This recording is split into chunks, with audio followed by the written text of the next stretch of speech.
Welcome to competitive cracker. ഞാൻ അഞ്ജലി കൃഷ്ണൻ. നമുക്ക് എല്ലാവർക്കും അറിയാം, പ്രിസൺ ഓഫീസറിന്റെ നോട്ടിഫിക്കേഷൻ വന്നു. ഇതിനോടകം തന്നെ എല്ലാവരും ഒക്കെ അപ്ലൈ ചെയ്ത് തുടങ്ങിയിട്ടുണ്ടാകും. അപ്പോൾ നമുക്ക് ആദ്യമേ പ്രിസൺ ഓഫീസർ അപ്ലൈ ചെയ്തു. ഇനി നമുക്ക് നെക്സ്റ്റ് ഒരു സ്റ്റെപ്പ് എന്ന രീതിയിൽ നമുക്ക് സിലബസ് എന്താണെന്ന് മനസ്സിലാക്കി എടുക്കലാണ് രണ്ടാമത്തെ ഒരു സെക്ഷൻ എന്ന് പറയുന്നത്. രണ്ടാമത്തെ എന്നല്ല, ഏറ്റവും ഇമ്പോർട്ടൻ്റ് ആയിട്ടുള്ള സെക്ഷൻ ഇത് തന്നെയാണ്, അല്ലെങ്കിൽ ഒരു പാർട്ട് അത് തന്നെയാണ്. സിലബസ് എന്താണെന്ന് മനസ്സിലാക്കുക, ഏത് ഏരിയയിൽ നിന്നാണ്, എത്ര മാർക്കാണ് അതിന് വരുന്നത് എന്നുള്ള ഏരിയാസുകൾ കറക്റ്റ് ആയിട്ട് മനസ്സിലാക്കിയിട്ട് വേണം നമ്മൾ സെക്കൻഡ് സ്റ്റെപ്പ് എന്നുള്ള രീതിയിൽ, അല്ലെങ്കിൽ സെക്കൻഡ് ആയിട്ട് നമ്മൾ പഠനം തുടങ്ങാനായിട്ട്. അപ്പോൾ ഇവിടെ നമ്മൾ മെയിൻ ആയിട്ട് നോക്കേണ്ടത് അതിന്റെ സിലബസ് ആണ് ആദ്യമേ നോക്കേണ്ടത്. അപ്പൊ ഒരു റഫ് ആയിട്ടുള്ള ഒരു സിലബസ് അല്ലെങ്കിൽ മൊത്തം ആ ഒരു മാർക്ക് ഡിസ്ട്രിബ്യൂഷൻ നമുക്ക് ആദ്യമേ തന്നെ നോക്കാം. അതിന്റെ അകത്ത് ഇപ്പൊ ചരിത്രം എന്ന് പറയുമ്പോൾ 5 മാർക്കാണ് ചരിത്രത്തിൽ നിന്ന് ചോദിക്കുന്നത്. ചരിത്രം എന്ന് പറയുമ്പോൾ നമുക്കറിയാം, ഇന്ത്യൻ ഹിസ്റ്ററി ഉണ്ട്, കേരള ഹിസ്റ്ററി ഉണ്ട്, അല്ലെ? അതൊക്കെ നമുക്ക് പഠിക്കാനുണ്ട്. അപ്പൊ അത് എന്തൊക്കെയാണെന്ന് നമുക്ക് നോക്കാം. ചരിത്രം എന്ന് പറയുന്നത് 5 മാർക്കിന്റെ ക്വസ്റ്റ്യൻ ചോദിക്കുമ്പോൾ ഭൂമിശാസ്ത്രവും 5 മാർക്കിന്റെ ക്വസ്റ്റ്യൻ ആണ് അവിടെ ചോദിക്കുന്നത്. ഇനി അതുകൂടാതെ എക്കണോമിക്സ്, ധനതത്വശാസ്ത്രം എന്ന് പറയുന്നത് 5 മാർക്കിന്റെ ക്വസ്റ്റ്യൻ ആണ് അവിടെ ചോദിക്കുന്നത്. അപ്പോ നെക്സ്റ്റ് വരുന്നത് പൊളിറ്റിക്കൽ സയൻസുമായിട്ട് റിലേറ്റ് ചെയ്ത് അവിടെ ഇന്ത്യൻ ഭരണഘടനയാണ് ചോദിക്കുന്നത്. അവിടെ 8 മാർക്കിന്റെ ക്വസ്റ്റ്യൻ ആണ്, 8 മാർക്കാണ് അവിടെ വരുന്നത്. ഇന്ത്യൻ ഭരണഘടന, ഇതൊക്കെ ഏറ്റവും ഇമ്പോർട്ടന്റ് ആയിട്ടുള്ള ഏരിയ ആണ് കേട്ടോ, ഇന്ത്യൻ ഭരണഘടന എന്നൊക്കെ പറയുന്നത്. നെക്സ്റ്റ് വരുന്ന ഒരു ഏരിയ എന്ന് പറയുന്നത് കേരളം, ഭരണവും ഭരണ സംവിധാനങ്ങളുമാണ്. 3 മാർക്ക് മാത്രമാണ് നമുക്ക് അതിൽ നിന്ന് ചോദിക്കുന്നത്. പക്ഷെ എന്നാലും ഇവിടെ പഠിക്കാനുണ്ട്, അല്ലെ? ഒത്തിരി ഏരിയാസ് ഇവിടെ കവർ ചെയ്ത് പോകാനുണ്ട്. നെക്സ്റ്റ് ജീവശാസ്ത്രവും പൊതുജനാരോഗ്യവും, അതായത് ബയോളജി ആയിട്ടുള്ള കുറച്ച് കാര്യങ്ങളാണ്. ഇത് 4 മാർക്കിന്റെ ക്വസ്റ്റ്യൻ ആണ് ഇവിടെ ചോദിക്കുക. ഇനി നെക്സ്റ്റ് ഭൗതിക ശാസ്ത്രമാണ്, ഫിസിക്സ് ആണ്. അവിടെ 3 മാർക്കിന്റെ ക്വസ്റ്റ്യനെ ചോദിക്കുകയുള്ളൂ. ഇനി നെക്സ്റ്റ് വരുന്നത് രസതന്ത്രം, അല്ലെ? കെമിസ്ട്രി, അവിടെയും എത്രയാണ്? 3 മാർക്കിന്റെ ക്വസ്റ്റ്യൻ ആണ് ചോദിക്കുന്നത്. നെക്സ്റ്റ് കല, കായികം, സാഹിത്യം, സംസ്കാരം, അത് എല്ലാരും കൂടി അല്ലെങ്കിൽ 4 ഏരിയാസ് കൂടി നമുക്ക് 4 മാർക്കിന്റെ ക്വസ്റ്റ്യൻ ആണ് അവിടെ ചോദിക്കുന്നത്.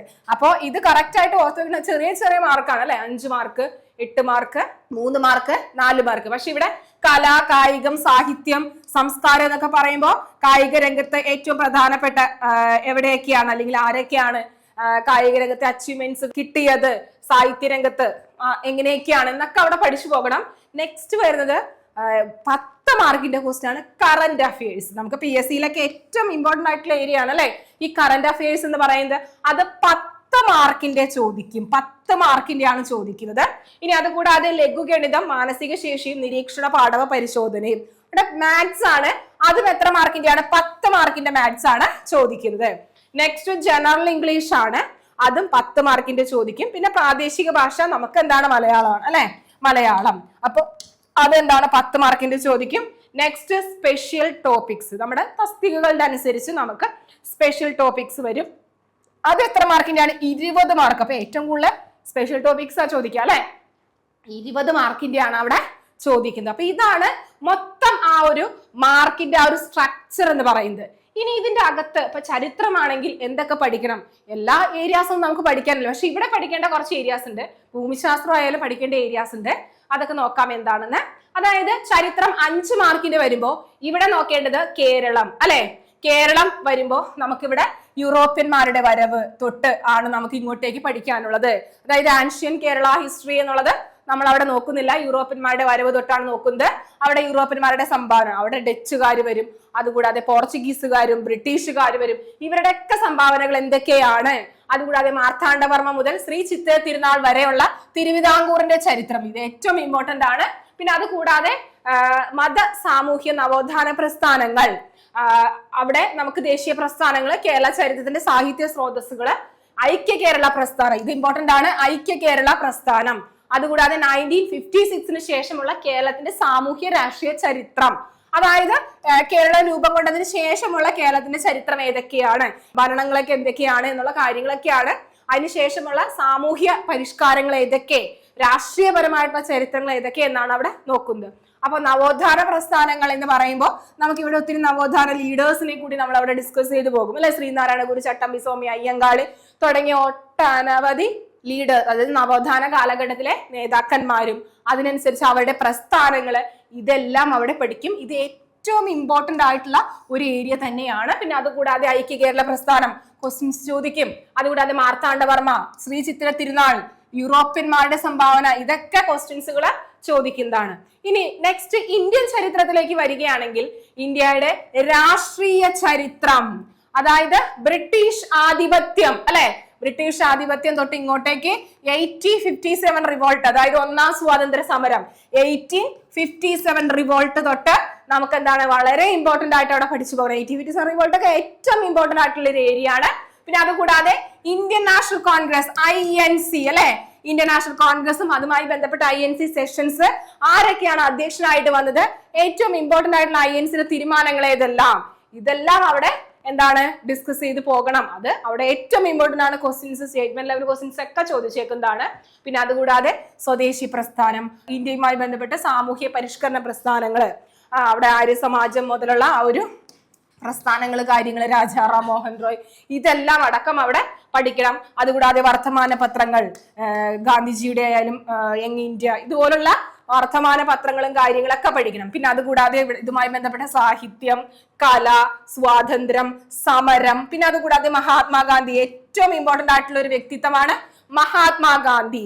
മഹാത്മാഗാന്ധിയുടെ ജീവചരിത്രം കറക്റ്റ് ആയിട്ട് അവിടെ പഠിച്ചു പോകണം. പിന്നെ അതുകൂടാതെ ഇന്ത്യയുടെ സ്വതന്ത്രാനന്തര കാലഘട്ടം, അതായത് ഇന്ത്യക്ക് സ്വാതന്ത്ര്യം കിട്ടിയതിന് ശേഷമുള്ള കാലഘട്ടം, അല്ലെങ്കിൽ അതിന്റെ പ്രത്യേകതകൾ എന്തൊക്കെ, അതായത് ഇതിനു ശേഷം സംസ്ഥാനങ്ങളുടെ പുനഃസംഘടന അല്ലെ, പുനഃസംഘടന നടന്നു.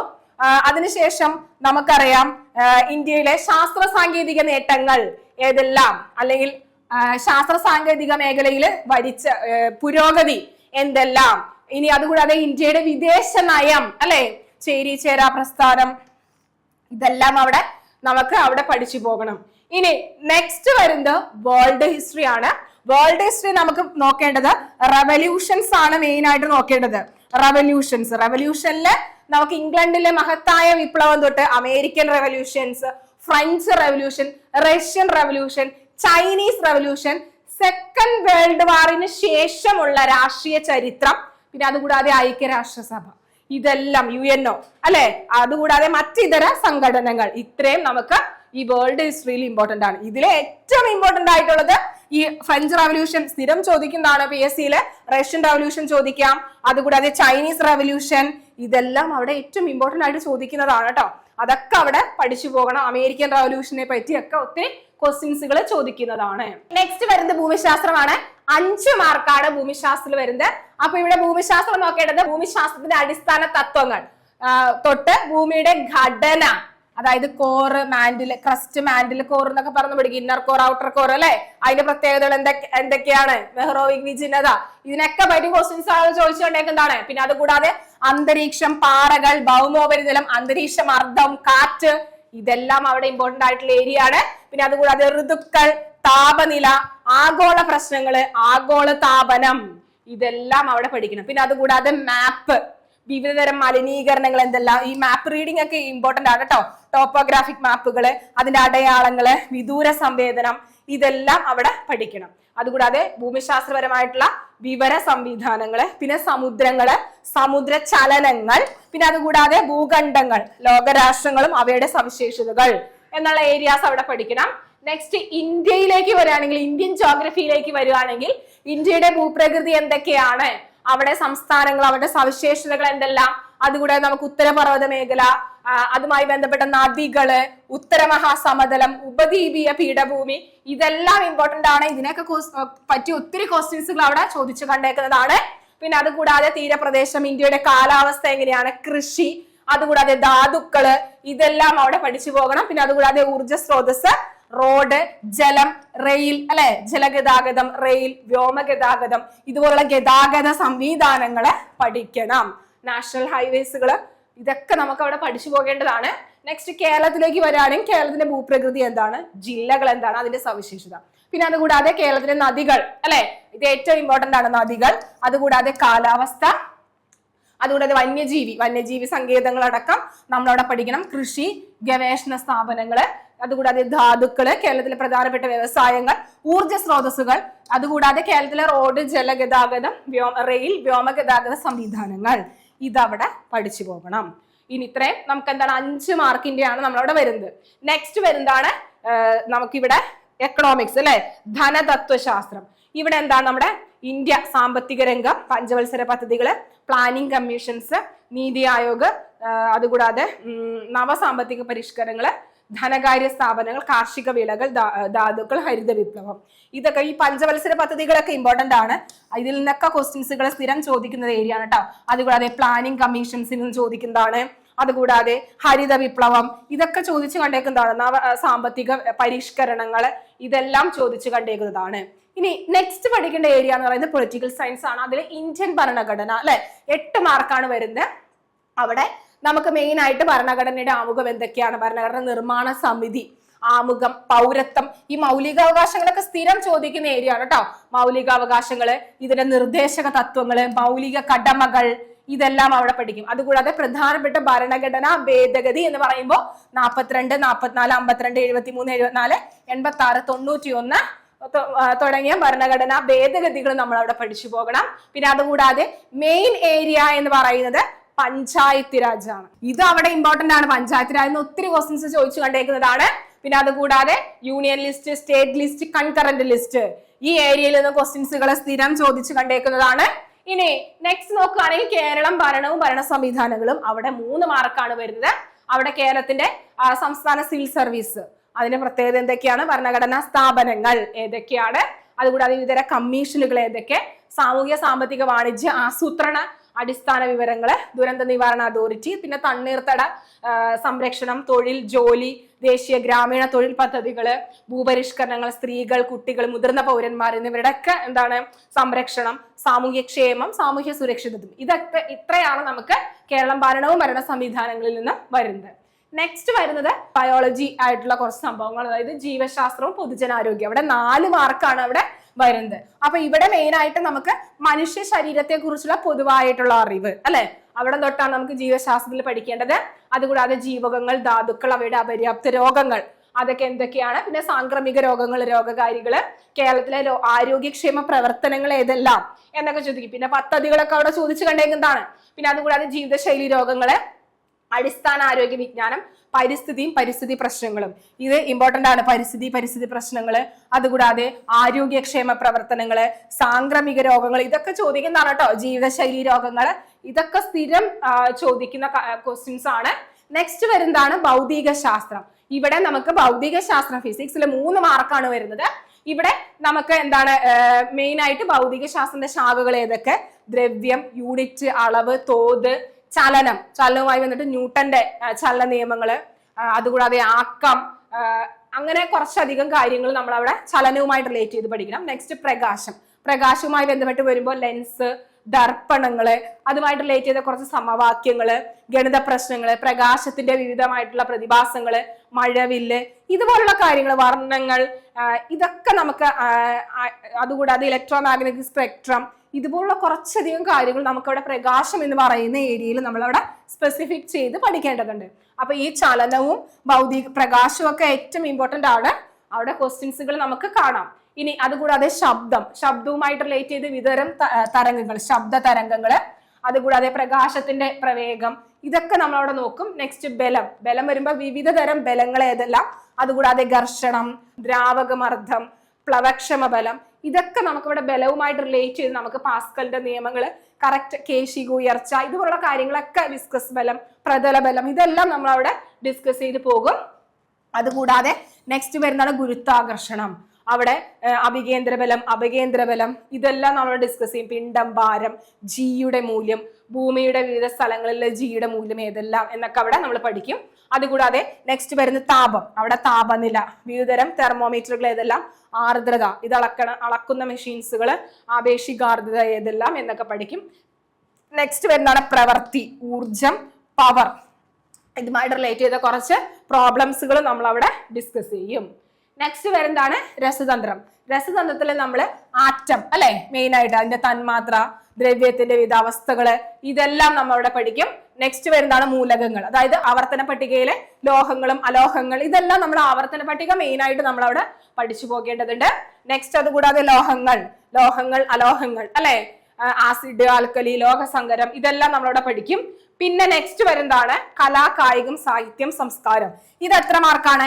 4 മാർക്കാണ് നമുക്ക് ഇവിടെ വരുന്നത്. കലാ, കായികം, സാഹിത്യം, സംസ്കാരത്തില് 4 മാർക്കാണ് വരുന്നത്. ഇവിടെ നമുക്ക് മെയിൻ ആയിട്ട് നോക്കേണ്ടത് എന്ന് പറയുന്നത് കലയില് ദൃശ്യശ്രവ്യ കലകൾ, അവയുടെ ഉത്ഭവം, വ്യാപനം, ഇതെല്ലാം നമ്മളിവിടെ പഠിക്കും. അതായത് പ്രശസ്തമായിട്ടുള്ള ഇതുമായി ബന്ധപ്പെട്ട പ്രശസ്തമായ സ്ഥലങ്ങൾ ഏതെല്ലാം, പ്രശസ്തമായ സ്ഥാപനങ്ങൾ ഏതെല്ലാം, വ്യക്തികള്, കലാകാരന്മാര്, എഴുത്തുകാർ, ഇതെല്ലാം നമ്മളവിടെ പഠിക്കും. ഇനി നെക്സ്റ്റ് കായികത്തിലേക്ക് വരികയാണെങ്കിൽ കേരളത്തിലും ഇന്ത്യയിലും ലോകത്തിലെയും പ്രധാനപ്പെട്ട കായിക താരങ്ങൾ ആരെല്ലാം, അവരുടെ കായിക ഇനങ്ങൾ ഏതെല്ലാം, അതുകൂടാതെ അവരുടെ നേട്ടങ്ങൾ, അവർക്ക് ലഭിച്ചിട്ടുള്ള ബഹുമതികൾ അടക്കം ഇവിടെ പഠിക്കണം. ഇത് കുറച്ച് കറന്റ് അഫയേഴ്സ് ലെവലായിട്ടുള്ള ക്വസ്റ്റ്യൻസ് കൂടി നമ്മളിവിടെ പഠിച്ചു പോവുകയാണെങ്കിൽ നമുക്കിവിടെ ഈസി ആയിട്ട് നമുക്ക് എന്താണ് ഈ ഏരിയ നമുക്ക് പഠിക്കാനായിട്ട് പറ്റും. പിന്നെ പ്രധാനപ്പെട്ട അവാർഡ്, അതായത് അർജുന അവാർഡ് പോലുള്ള അവാർഡുകളൊക്കെ ഉണ്ട് അല്ലെ. ഇതുപോലുള്ള അവാർഡുകളൊക്കെ നമുക്ക് എന്താണ് അവിടെ പഠിക്കും. കായികവുമായിട്ട് റിലേറ്റ് ചെയ്തിട്ടുള്ള അവാർഡുകൾ ഏതെല്ലാം എന്നടക്കം നമ്മളവിടെ പഠിക്കുന്നുണ്ട്. പ്രധാനപ്പെട്ട ട്രോഫികള്, മത്സരം, കായിക ഇനം അതവിടെ പഠിക്കും. പിന്നെ അതുകൂടാതെ കളികളുമായി ബന്ധപ്പെട്ട പ്രധാനപ്പെട്ട പദങ്ങൾ. പിന്നെ മെയിൻ ആയിട്ട് പഠിക്കേണ്ട ഒരു ഏരിയ എന്ന് പറയുന്നത് ഒളിമ്പിക്സ് ആണ്.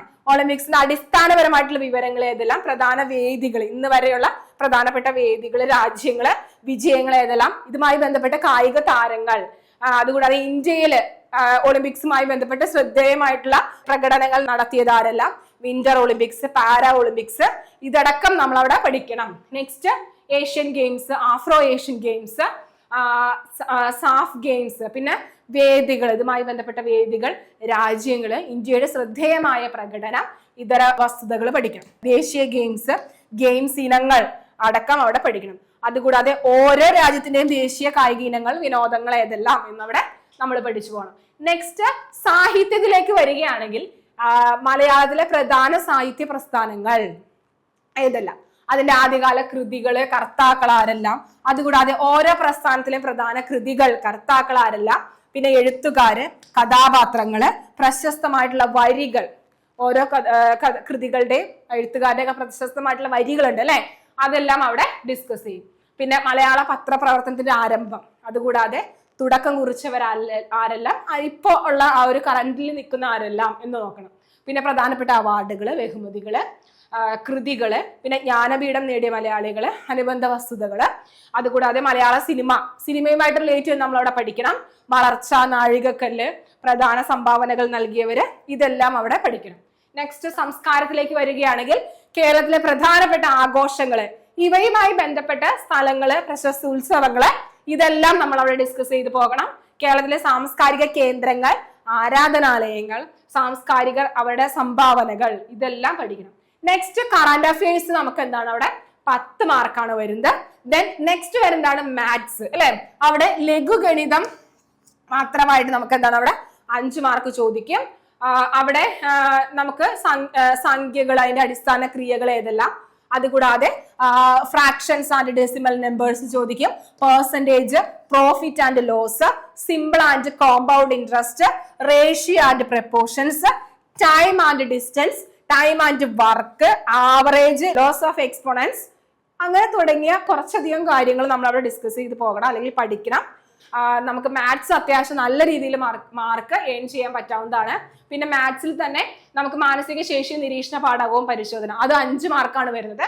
ഇവിടെ series, problem on the mathematical science, അങ്ങനെ കുറച്ചധികം കാര്യങ്ങൾ, സമാന ബന്ധങ്ങൾ, ഒറ്റയാനെ കണ്ടെത്തുക, കോഡിങ് ആൻഡ് ഡീകോഡിങ്, അതുകൂടാതെ കുടുംബ ബന്ധങ്ങള്, ദിശാവബോധം, ഇതെല്ലാം നമുക്ക് അവിടെ പഠിക്കേണ്ടതാണ്. ക്ലോക്കിലെ സമയം, ടൈം ആൻഡ് ആംഗിൾസ്, അതുകൂടാതെ ക്ലോക്കിലെ സമയവും പ്രതിബിംബവും, കലണ്ടറും തീയതിയും, ക്ലറിക്കൽ ശേഷി പരിശോധന, ഇതെല്ലാം നമ്മൾ എന്താണ് അവിടെ പഠിക്കണം. അത്യാവശ്യം നല്ല രീതിയിൽ മാത്സ് നമുക്ക് സ്കോർ ചെയ്യാനായിട്ട് പറ്റും. ഇനി നെക്സ്റ്റ് വരുന്നതാണ് ജനറൽ ഇംഗ്ലീഷ്. അവിടെ ജനറൽ ഗ്രാമർ ആണ്, ഇംഗ്ലീഷ് ഗ്രാമർ ആണ് അതിലെ ഫസ്റ്റ് വരുന്നത്. അത് 5 മാർക്കാണ് വരുന്നത്. അവിടെ type of sentence, different parts of speech, agreement of subject, verb, articles, അങ്ങനെ കുറച്ചധികം ക്വസ്റ്റ്യൻ ടാഗുകള്, ടെൻസ്, പ്രിപ്പോസിഷൻസ്, അങ്ങനെ കുറച്ചധികം കാര്യങ്ങൾ, ഇൻഡയറക്റ്റ് സ്പീച്ച് ആയാലും passive voice, correction of sentence, അധികം 5 മാർക്കിന്റെ നമ്മൾ അവിടെ ചോദിക്കും ഇംഗ്ലീഷ് ഗ്രാമർ മാത്രമായിട്ട്. ദെൻ നെക്സ്റ്റ് വരുന്നത് വൊക്കാബുലറി ആണ്. 5 മാർക്കിന്റെ ആണ് വൊക്കാബുലറി വരുന്നത്. അവിടെ singular, plural, changes of the gender, collective നൗൺസുകൾ, പിന്നെ അതുകൂടാതെ word formations, compound words, synonyms, antonyms, phrasal verbs, foreign words, അങ്ങനെ കുറച്ചധികം കാര്യങ്ങൾ, നമ്മുടെ സ്പെല്ലിംഗ് ടെസ്റ്റുകൾ, ഇങ്ങനെ കുറച്ചധികം കാര്യങ്ങൾ നമ്മൾ എന്താണ് വൊക്കാബുലറിയിൽ അവിടെ ചോദിക്കും. ഇനി ദെൻ നെക്സ്റ്റ് വരുന്നത് പ്രാദേശിക ഭാഷ. അതായത് നമുക്ക് മലയാളമാണോ ഒബ്റ്റ് ചെയ്തത്, അവിടെ നമ്മൾ എന്താണ് പദശുദ്ധി, വാക്യശുദ്ധി, പരിഭാഷ, ഒറ്റ പദം മലയാളവുമായിട്ട് റിലേറ്റ് ചെയ്ത് പര്യായം, വിപരീത പദം, ശൈലികൾ, സമാനതാളം, ചേർത്തെഴുതുക, പിരിച്ചെഴുതുക, സ്ത്രീലിംഗം, പുല്ലിംഗം, വചനം, ഇതെല്ലാം നമ്മൾ അവിടെ ഡിസ്കസ് ചെയ്തു പോകും. പിന്നെ നെക്സ്റ്റ് വരുന്നതാണ് നമുക്ക് സ്പെഷ്യൽ ടോപ്പിക്സ്. അത് നിങ്ങൾക്ക് ഏറ്റവും ഇമ്പോർട്ടന്റ് ആണ്. അവിടെ 20 മാർക്കാണ് സ്പെഷ്യൽ ടോപ്പിക്സ് വരുന്നത്. അതിലും നമുക്ക് തിരിക്കാനായിട്ട് പറ്റും. അതായത് 20 മാർക്ക് എന്ന് പറയുമ്പോൾ ഇവിടെ കേരള ജയിൽ വകുപ്പ് അതിന്റെ ഘടനാ പ്രവർത്തനങ്ങള് അത് മാത്രം 5 മാർക്കിന്റെ ക്വസ്റ്റ്യൻ ആയിട്ട് ചോദിക്കുമ്പോൾ അവിടെ മനുഷ്യാവകാശ സംരക്ഷണ നിയമം അതായത് 1993 അല്ലെ, അവിടെ അത് 5 മാർക്കിന്റെ ക്വസ്റ്റ്യൻസ് ചോദിക്കും. അപ്പൊ 5 5 10 അല്ലെ. നെക്സ്റ്റ് വിവരാവകാശ നിയമം 2005 അല്ലെ. പിന്നെ അതുകൂടാതെ പിന്നെ നെക്സ്റ്റ് വരുന്ന മനഃശാസ്ത്രം, അടിസ്ഥാന തത്വങ്ങൾ. ഇതാണ് ഇവിടെ ചോദിക്കുന്നത്. അപ്പൊ ഇവിടെ മനുഷ്യ സ്വഭാവവും പ്രതികരണം ഈ മനഃശാസ്ത്രത്തിലേക്ക് വരികയാണെങ്കിൽ ഇവിടെ സിമ്പിൾ ആണ് സൈക്കോളജി. ഇവിടെ മനോവിശ്ലേഷണ സിദ്ധാന്തം, സിഗ്മണ്ട് ഫ്രോയിഡിന്റെ തിയറീസ് നമ്മൾ അവിടെ പഠിക്കണം. പിന്നെ അതുകൂടാതെ ആക്രമണോത്സുകത, ഇച്ഛാഭംഗം, മാനസിക സമ്മർദ്ദം, ഉത്കണ്ഠ, വ്യക്തിയും സമൂഹവും, adjustment and maladjustment, motivation, intrinsic motivation and extrinsic motivation, അതുകൂടാതെ ബഹുമുഖ ബുദ്ധി സിദ്ധാന്തം, ഗിൽഫോർഡിന്റെ തിയറിയൊക്കെ, മൾട്ടിപ്പിൾ ഇന്റലിജൻസ്, ഇതെല്ലാം നമ്മൾ അവിടെ പഠിക്കണം. സൈക്കോളജി എളുപ്പമാണ്. 5 മാർക്കിന്റെ ക്വസ്റ്റ്യൻ ആണ് ചോദിക്കുന്നത്. ഈ മാസ്ലോന്റെ ഹയറാർക്കി ഇതൊക്കെ നമ്മളവിടെ ചോദിക്കുന്നതാണ് കേട്ടോ. മാസ്ലോന്റെ തിയറി, സെൽഫ് ആക്ച്വലൈസേഷൻ തിയറി ഒക്കെ അവിടെ ചോദിച്ചു കണ്ടേക്കുന്നതാണ്. പിന്നെ അതുകൂടാതെ ഗിൽഫോർഡിന്റെ ബുദ്ധി സിദ്ധാന്തം, പിന്നെ അതുകൂടാതെ നമുക്ക് മനോവിശ്ലേഷണ സിദ്ധാന്തം, സിഗ്മണ്ട് ഫ്രോയിഡിന്റെ ഇത്, ego, super ego, conscious mind, sub conscious mind, unconscious mind, ഇതൊക്കെ അവിടെ ചോദിക്കുന്നതാണ്. ഇതൊക്കെ അവിടെ പഠിക്കുകയാണെങ്കിൽ സിമ്പിൾ ആണ്. ക്വസ്റ്റ്യൻസുകൾ സൈക്കോളജി ഇവിടെ സിമ്പിൾ ആണ്. അപ്പൊ ഇത്രയാണ് നമുക്ക് അവിടെ സിലബസ് വരുന്നത്. അപ്പൊ നമുക്ക് പഠിച്ചു തുടങ്ങാം അല്ലെ. സിലബസ് മനസ്സിലാക്കുകയാണെങ്കിൽ ഈസി ആയിട്ട് നമുക്ക് ഈ ഏരിയയിൽ എത്ര മാർക്ക് വരും അത്രയും പഠിച്ചാൽ മതി. നമുക്ക് അവിടെ അല്ലെ 5 മാർക്കിന്റെ നമുക്ക് അവിടെ പഠിച്ചാൽ മതി. അപ്പൊ അവിടെ നമുക്ക് അസിസ്റ്റന്റ് പ്രിസണർ ഓഫീസർ നോട്ടിഫിക്കേഷൻ വന്നു, നിങ്ങൾ അപ്ലൈ ചെയ്തിട്ടുണ്ടാവും. ഇവിടെ കോമ്പറ്റേറ്റീവ് ക്രാക്കറിൽ പുതിയൊരു ബാച്ച് ഇവിടെ സ്റ്റാർട്ട് ചെയ്യുന്നുണ്ട്. അപ്പൊ നമുക്ക് അടുത്ത ഉറപ്പിച്ച് തന്നെ നമുക്ക് പഠിക്കാം. പഠനം ഇപ്പൊ തന്നെ നമുക്ക് ഏറ്റവും സ്പീഡിൽ നമുക്ക് സ്റ്റാർട്ട് ചെയ്യേണ്ട സമയമാണ്. അപ്പൊ ഇവിടെ നമുക്ക് ഒരു പുതിയ ബാച്ച് തുടങ്ങി എന്ന് പറഞ്ഞു. ഇവിടെ നമുക്ക് ഡെയിലി ടോപ്പിക്സ്, സിലബസ് ബേസ് ചെയ്തിട്ടുള്ള ടോപ്പിക്സുകൾ നമുക്ക് പഠിക്കാൻ ഒരു മെന്ററിന്റെ സഹായത്തോടുകൂടി നമ്മൾ പഠനം ആരംഭിക്കും. ഓരോ ദിവസം അപ് ടു ഡേറ്റ് ആയിട്ട് പഠിച്ചു പോകുക. വീക്കിലി നമുക്ക് ലൈവ് ക്ലാസ്സുകൾ ഫുള്ളി സിലബസ് കവർ ചെയ്തിട്ട് ആണ് നമ്മളിവിടെ പോകുന്നത്. പിന്നെ PYQ discussions, weekly live classes, അത് കൂടാതെ നമുക്ക് വീക്കിലി എക്സ്ട്രാ എക്സാംസുകൾ, അതുകൂടാതെ special mentorship programmes, model exams, fully syllabus cover ചെയ്ത് നമ്മളിവിടെ പഠിച്ചു പോകും. അപ്പോൾ നമുക്ക് ഇതുമായിട്ട് റിലേറ്റ് ചെയ്തിട്ടുള്ള എന്തെങ്കിലും ഡൗട്ടുകൾ ഉണ്ടെങ്കിൽ കോൺടാക്ട് ചെയ്യുക 8590202323 എന്ന് പറയുന്ന നമ്പറിലേക്ക്. അപ്പോൾ വീഡിയോ ഇഷ്ടമായെങ്കിൽ ലൈക്ക് ചെയ്യുക, ഷെയർ ചെയ്യുക, സബ്സ്ക്രൈബ് ചെയ്യുക. അപ്പോൾ നമുക്ക് മറ്റൊരു വീഡിയോയിൽ കാണാം. Thank you.